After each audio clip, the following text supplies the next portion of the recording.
خداوند یسوع مسیح کے بابرکت نام میں آپ سب کو تحسین اور شکرانہ کا سلام۔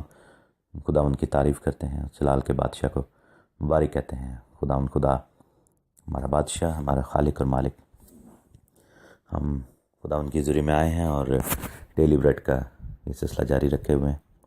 2-3 چیزیں اس سے پہلے کہ ہم ڈیلی بریڈ کی اسٹڈی کو شروع کریں، 2-3 چیزیں بتانا چاہوں گا کہ جو کچھ آپ نے فرانس میں ہوتے ہوئے دیکھا ہے، اس کا ذکر ہم نے اینڈ ٹائمز کی جب اسٹڈی کر رہے تھے، میں نے آپ کو بہت کلیئرلی یہ بتائی تھی بات کہ ایسا ہوگا، اور ہم نے یعنی کہ ویسٹرن کنٹریز نے، یورپ نے، امریکہ نے، کینیڈا وغیرہ نے، انہوں نے اپنے اندر یہ ٹیررسٹوں کو، یہ جو حیوان ہے اس کے ایجنٹوں کو گھسا لیا ہے، اور یہ سلسلہ یہیں پہ ہی نہیں رکے گا، کیونکہ یہ آخری زمانہ اب آ چکا ہے۔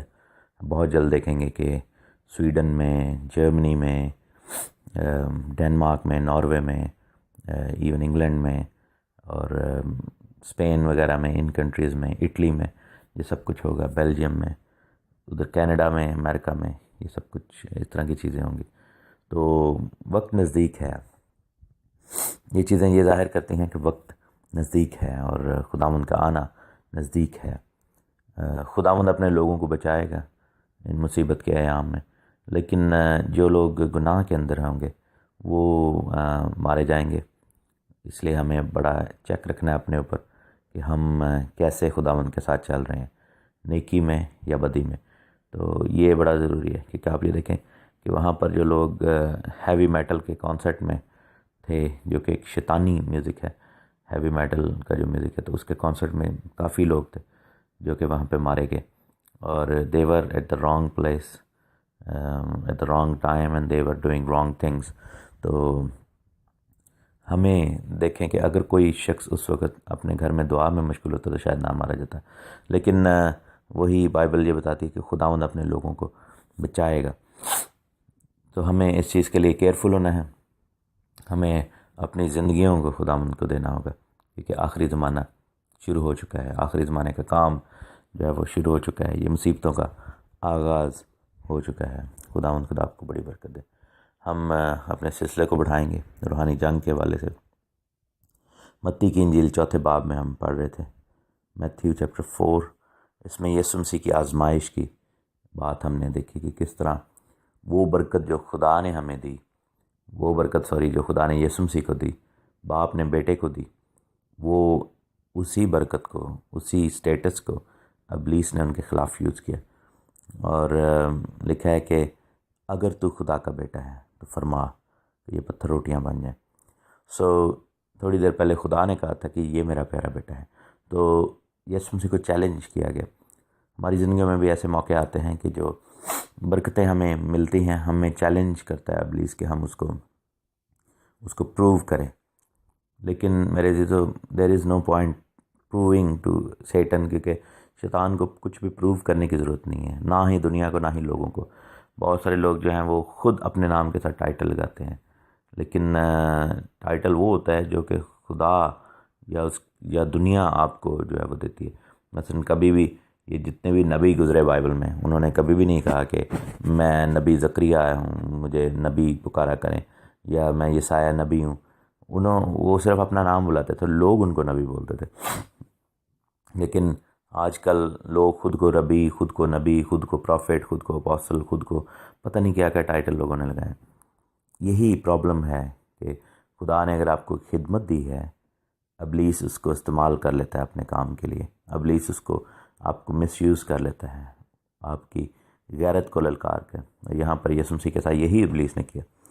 ہم دیکھتے ہیں 2-4 چیزیں اس میں کہ جیسے ہی خدا کے روح سے یسوع مسیح معمور ہوتے ہیں، جیسے ہی یہ پروفیسی ہوتی ہے، جیسے ہی آسمان سے آواز آتی ہے، اسی وقت جو ہے وہ روح جنگل میں لے گیا اور وہاں پر آزمائش ہوئی۔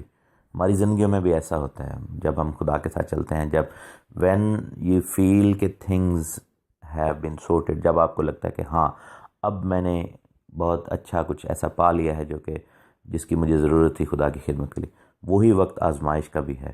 وہ وقت آپ کا یہ نہیں، you can't say کہ I have arrived now، میں بس پرباش ہو گیا، میں ٹھیک ہو گیا، میرا جو ہے وہ میرا مقصد حل ہو گیا ہے میری زندگی کا. نہیں، ایسا نہیں ہوتا، کیونکہ جب آپ کو کوئی برکت ملتی ہے تو وہ انجام نہیں، وہ آغاز ہے ایک نئے دور کا، اور وہ دور جو ہے وہ آزمائش کا دور ہے. کیونکہ جتنا زیادہ برکت آپ پاتے ہیں، جتنے زیادہ توڑے آپ کو ملتے ہیں، اتنا ہی زیادہ ٹارگٹ آپ بن جاتے ہیں ابلیس کے حملوں کے لیے. کیونکہ you are the one who is going to make a difference. آپ وہ ہیں جو کہ ایک فرق پیدا کریں گے. آپ وہ انسان بن جاتے ہیں جو کہ ابلیس کی بادشاہی کو ڈیمیج کرے گا. آپ ایسے ایک خطرہ بن جاتے ہیں ابلیس کے لیے. تو وہ پھر کیا کرتا ہے کہ آپ کو گرانے کی کوشش کرتا ہے جلد از جلد، تاکہ وہ خطرہ ٹل جائے. جیسے آپ یہ دیکھیں کہ ابھی مثلا دنیا میں یہ جو ٹیررسٹ فورسز ہیں، یہ خطرہ ہیں، ان کو ایلیمینیٹ کرنے کی کوشش کی جاتی ہے کہ تاکہ کہیں ایسا نہ ہو کہ ہم پر آ کے یہ اٹیک کر دیں. اس طرح ہم ابلیس کے لیے ٹیررسٹ ہیں خدا کی طرف سے، اور کیونکہ ابلیس کی بادشاہی کو ہم ڈیمیج کرتے ہیں، اس کے بری تاثیروں کو بھگاتے ہیں، پیچھے کر دیتے ہیں. یہاں پر یہی ہوا ہے. اور یسوع مسیح نے 40 دن کا ایک روزہ رکھا، لکھا کہ 40 دن اور 40 رات فاقہ کر کے آخر اسے بھوک لگی. یہاں پر یسوع نے 40 روزے نہیں رکھے، یسوع نے ایک روزہ رکھا، وہ 40 دن کا تھا. یہ جو لوگ یہ جو لینٹ کا چکر چلاتے ہیں جو کیتھولک والے، کیتھولسزم میں، یہ غلط ہے. یہ بابل کی بت پرستی سے اس کا تعلق ہے، اس کا یسوع مسیح سے کوئی تعلق نہیں. اور یسوع مسیح نے ایک روزہ رکھا تھا، 40 روزے نہیں رکھے تھے. یسوع مسیح نے بیچ میں سنڈے کی چھٹی بھی نہیں کی تھی جیسا کہ لینٹ کے دنوں میں ہوتا ہے. اور یسوع مسیح نے جب روزہ رکھا تو وینسڈے کو شروع نہیں کیا تھا. تو یہ چیزیں ہمیں اس پر غور کرنا ہے کہ جو دوسرا لینٹ کا سیزن ہے اس کے تانے بانے کہاں پہ جا کے ملتے ہیں. لیکن یسوع مسیح کا روزہ اور لینٹ کے جو روزے ہیں، they are two different thing, they are two separate things. ان کو آپس میں ملانا ٹھیک نہیں ہے. دوسری بات یہ ہے کہ یسوع نے اپنی خدمت کے آغاز میں روزہ رکھا، مرنے سے پہلے نہیں رکھا. جیسے لینٹ کے سیزن کا ہوتا ہے کہ اس کا انجام جو ہے وہ گڈ فرائیڈے پر ہوتا ہے. لکھا ہے کہ اس نے کہا کہ اگر تو خدا کا بیٹا ہے تو فرما کہ پتھر روٹیاں بن جائیں. اس نے جواب میں کہا کہ لکھا ہے، یسوع نے جواب میں کہا کہ آدمی صرف روٹی ہی سے نہیں جیتا رہے گا بلکہ ہر ایک بات سے جو خدا کے منہ سے نکلتی ہے. ابلیس کے اوپر فتح اگر پانی ہے تو خدا کا کلام ہمارے پاس ہتھیار ہے. بائبل میں کیا لکھا ہے میرے ساتھ دیکھیں. افسیوں کا خط، افیژین چیپٹر 6 چھٹا باب اور اس کی 17ویں آیت یعنی 17ویں آیت 17th ورس. یہ جو روحانی جنگ کے جو سیریز ہے اس میں ہم ان ساری آیتوں کو بڑا ڈیٹیل میں دیکھیں گے.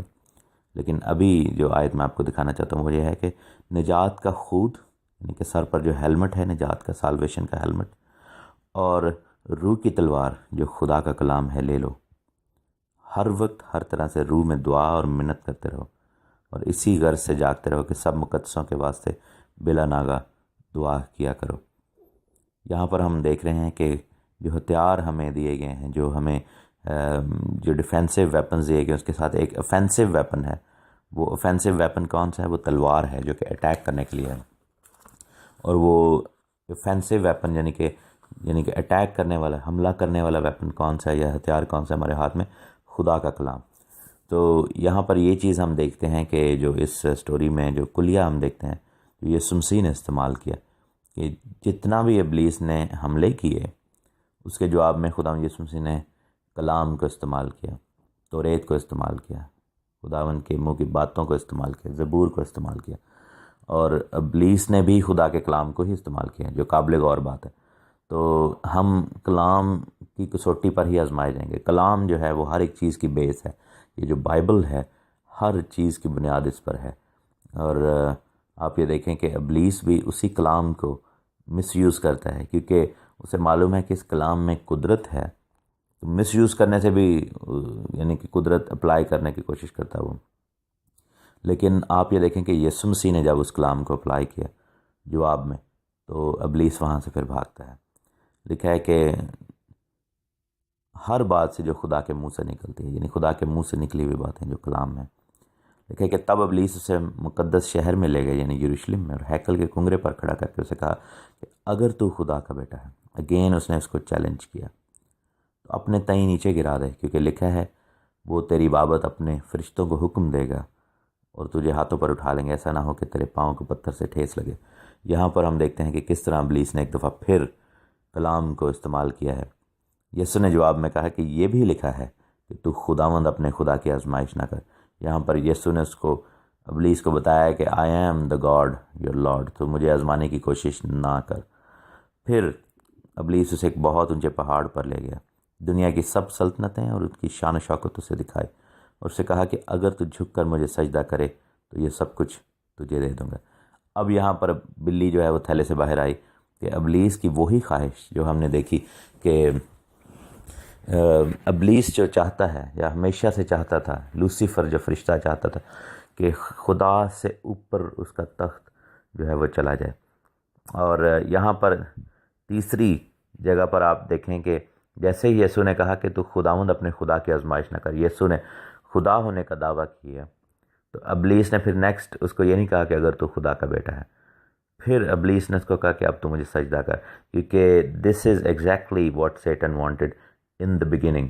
جب آپ دیکھتے ہیں کہ شروع میں یہی ہوا تھا کہ لوسیفر چاہتا تھا کہ خدا سے اوپر چلا جائے، اپنے آپ کو بڑا کرنا چاہتا تھا، اور سب کچھ اس نے دکھایا اور کہا کہ اگر تو جھک کر مجھے سجدہ کرے تو میں سب کچھ تجھے دے دوں گا۔ اینڈ پھر یسوع نے کہا کہ اے شیطان دور ہو، کیونکہ لکھے کہ تو خداوند اپنے خدا کو سجدہ کر اور صرف اسی کی عبادت کر، یعنی کہ خدا نے اس کو کیونکہ اوبیسلی ہم جانتے ہیں کہ یسوع سے ہی خدا ہے، اس کو پھر کہا کہ تو مجھے سجدہ کر، یعنی کہ تجھے چاہیے کہ خداوند اپنے خدا کو سجدہ کر۔ تو یہاں پر ہم دیکھتے ہیں کہ کلام اور خدا کی ذات جو ہے ہمارے لیے مدد فراہم کرتی ہے جب ہم ابلیس کے خلاف جنگ کرتے ہیں۔ اور لکھے کہ تب ابلیس اس کے پاس سے چلا گیا اور دیکھو فرشتے آ کر اس کی خدمت کرنے لگے۔ اب یہاں پر جو ہم نے دو چیزیں دیکھی ہیں کہ جب ابلیس گیا تو فرشتے آتے ہیں، so this is called binding and losing, یعنی کہ when you kick out Satan یا اس کی جو ابلیسی قوتیں ہیں، بدروہیں ہیں، ان کو جب ہم ریموو کرتے ہیں اپنی زندگی میں سے، ان کو جب ہم بھگاتے ہیں اپنی زندگی میں سے، اپنے گھروں میں سے یا کسی میں سے، تو وہاں پر خدا کے فرشتوں کو ہم ریپلیس کر سکتے ہیں، اپوائنٹ کر سکتے ہیں کہ تو اے خدا کے فرشتوں یہاں پر اب خیمہ زن ہو جاؤ اور خدمت کرو۔ سو وہاں پر ہم دیکھتے ہیں کہ کس طرح اینجلز نے آ کر خدمت کرنی شروع کر دی، اینجلز نے ریپلیس کیا ہے۔ سو اس ساری سٹوری سے ہم جو سبق لے رہے ہیں وہ سبق یہ ہے کہ چیلنج کر رہا ہے ابلیس خدا کو، اور خدا کا کلام ہی یوز کر کے ہمیں بھی آزمایا جائے گا، کلام کے باتوں سے ہی ہمیں بھی جب ابلیس آزمانے کے لیے آئے گا تو اس کی بری تاثیریں جو ہیں ہمیں پمپ کریں گے، ہمیں لالچ دیا جائے گا، اور مقصد یہ ہے کہ آپ ابلیس کے تابع ہو جائیں، آپ اس کو سجدہ کر دیں، یو گیو ان۔ اور بہت سارے لوگ کر دیتے ہیں، بہت سارے لوگ جو ہیں وہ ابلیس کے آگے جھک جاتے ہیں اور اس کی بری تاثیروں کے آگے جھک جاتے ہیں، غیر قوموں کے بتوں کے آگے جھک جاتے ہیں اور ان کے ساتھ پارٹیسپیٹ کر لیتے ہیں، جس کی وجہ سے نقصان ہوتا ہے دنیا کا۔ اور پھر آپ یہ دیکھیں کہ ایک اور چیز یہاں پر قابل غور ہے کہ ابلیس نے کہا کہ یہ سب کچھ میرے پاس ہے، دنیا کا جو چیزیں ہیں، جیسا کہ ہماری ایک بہن نے سوال کیا تھا کہ ہوا کی عملداری کا حاکم کیوں کہا گیا ہے؟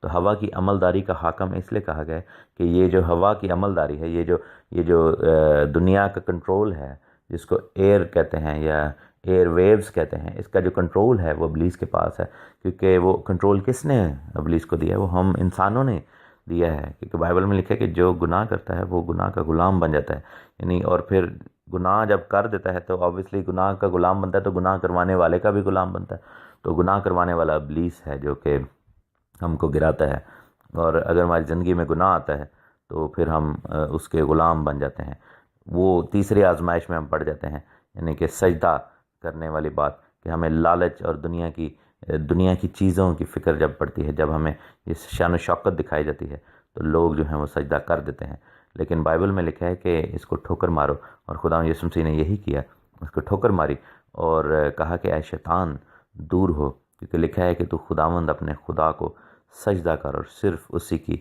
عبادت کر۔ اور یہاں پر پھر ہم دیکھتے ہیں کہ عبادت، خدا کے ساتھ تابعداری، خدا کے سامنے جھکنا، خدا کی عبادت کرنا، خدا کا کلام یوز کرنا، خدا یسوع مسیح کا نام یوز کرنا، یہ سب باتیں ہیں جو کہ ابلیس کے خلاف ہم ہتھیاروں کے طور پر یوز کر سکتے ہیں، اور ہم ان چیزوں کو استعمال کر سکتے ہیں تاکہ ابلیس وہاں سے بھاگ جائے. اور ہم پھر دیکھتے ہیں کہ خداوند یسوع مسیح نے اس آزمائش میں پورا اتر کر آدم کا ازالہ کیا، یعنی کہ وہ آزمائش جو کہ آدم پوری نہ کر سکا، جس میں آدم گر گیا، دوسرا آدم یعنی کہ خداوند یسوع مسیح اس آزمائش میں ثابت قدم رہا اور ابلیس کو شکست دی. جو باغ عدن میں شکست آدم کو ہوئی تھی، اس کا بدلہ جو تھا ہم دیکھتے ہیں کہ ادھر بیابان میں چکا دیا گیا. اس سلسلے کو جاری رکھیں گے. اب ہم آگے بڑھیں گے اور دیکھیں گے کہ کس طرح روحانی جنگ میں ایکٹیولی ابلیس اور اس کی قوتیں، فورسز آتی ہیں، یہ بدروہیں آئیں کہاں سے، اور پھر ہمارا ان کے خلاف کیا مینڈیٹ ہے. So we will carry on. God bless you.